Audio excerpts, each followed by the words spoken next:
All right, today we're going to talk about using the average true range,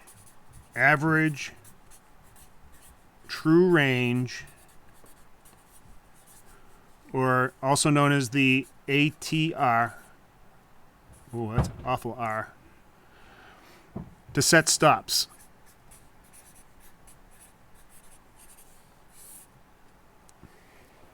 All right, so what is the average true range? Well, let's first of all talk about setting stops. You want to set stops somewhere where you're going to at least not get knocked out by noise. And the average true range is a real good way to at least get an indication of where the limits of noise are. Noise is the up and down movement of a stock that's just sort of sporadic. And the average true range will take a look at the up and down movement of a stock or a future or whatever asset that you're looking at. So in any type of asset that you're trading that you may be familiar with, you may be very comfortable with its ups and downs and have a good feeling for it in a day, what that range might be and what levels there are and where to set an appropriate stop and feel very comfortable with that. But for the most part, those things, that kind of information is fleeting. When you're dealing with a service like PatternCast, you're going to be presented with dozens and dozens of different asset types. And so you can't know them all, obviously. So average true range is a great way to look at it.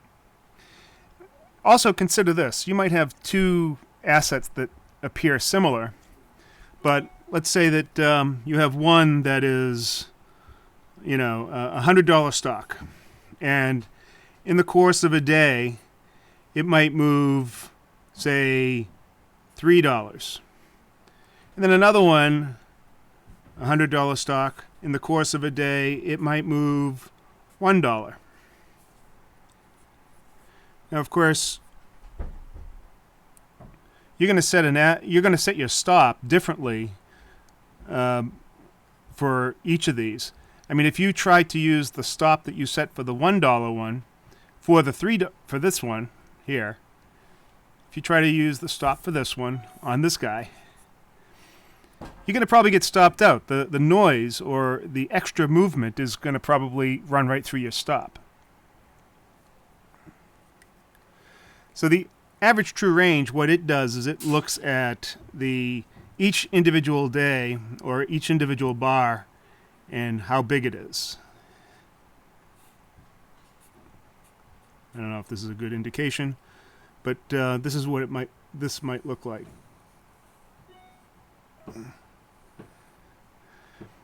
I don't know if you're getting that, but we'll take a look at some examples. The average true range is very similar to it's calculated in a very similar way to RSI. As a matter of fact, it was developed by the same person, by J. Wells Wilder. And so it's an average and kind of a relative strength indicator in its own right. It has a typical period of 14 right out of the box. You can try different settings. Probably the best thing to do is to look at some examples. So here we have a whole bunch of examples. Natural gas, the E-mini S&P, the mid-range S&P, oil on the lower left, and then gold, and then the Treasury. And if you look very closely here, you'll see that the average true range is the indicator down below, and it changes dramatically from one place to another. Now, one way that you can get a good feel for this and how you could actually set a stop is looking at what the average true range is for the past, say, week or so.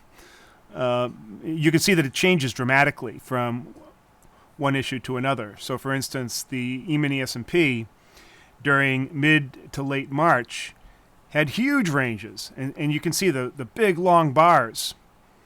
During this period of time, you have to give that, either you avoid it or you have to give the asset a lot more room to work, so you're going to set your stop much wider. Now, of course, that also means that you could potentially be taking on much bigger losses if it gets hit. But you're also setting yourself up for potentially much larger gains as well. So the average true range really is a measure of volatility, and that's what it really comes down to. And now what some people do when they're using the average true range as a method to set their stops is they'll actually take, let's see, we'll get back to this, some multiple of the average true range. So let's say the average true range on something is 3. So maybe you would do 2 times the ATR. And a lot of times you'll see traders, they'll talk about that in those terms. They'll say 2 or 3 times the ATR. And so then you know that if you're setting a stop that's outside of that bounds, you're eliminating all the normal noise that is happening during that period for that particular asset. And like I said, you go back here, you can see that the average true range changes quite a bit over time. So you want to measure that true range over a more recent period, maybe over the past few days or past week or past month, whatever your time frame is.